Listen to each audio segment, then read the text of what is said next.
Урта Камышлы балалар бакчасы 1986 елда кырыла. Агач бина берничә ел элек ташлана. 18 бала йөри торган бинаның тәрәзәләреннән солкын өрә, идәннәре искергән.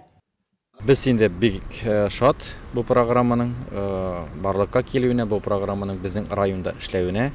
Бу инде мәгариф учреждениедән тагын бер кат яхшы иттереп, ничә кирәк материал базасын ныгытып,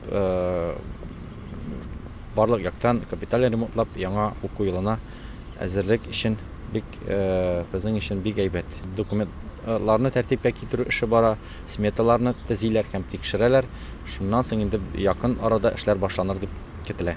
40 елдан артык файдалануда булган Яңа Иглай авылы балалар бакчасы да быел төптән яңарачак. Безнең балалар бакчасы бинасы инде күптәнге 1986 елда эшли башлаган. Ул бина бик иске инде, Советлар Союзы заманыннан калган, барсы да бөтен нәрсә дә иске. Ремонтлар булмаган, быел эшеннән кала башка эшләр эшләнмәгән, капиталь ремонт, конечно, безгә бик кирәк. Полностью надо наружку вести, заводить. И наружку полностью канализацию выводить и новую яму копать. Да? Новую яму копать, да, это надо. Кольца кидать имеешь в виду? Да. Но все это закладываете? Светлячок балалар бакчасы шәһәрдәге иң проблемалы мәктәпкәчә учреждение. Шуны истә тотып, биредә электр линияләрен алыштыруга керешкәннәр дә инде. Алда зур ремонт эшләре.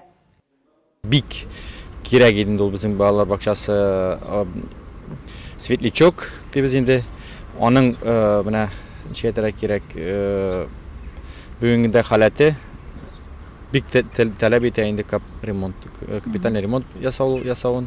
Һәм инде менә анда капиталь ремонт килүенә инде без бик шат.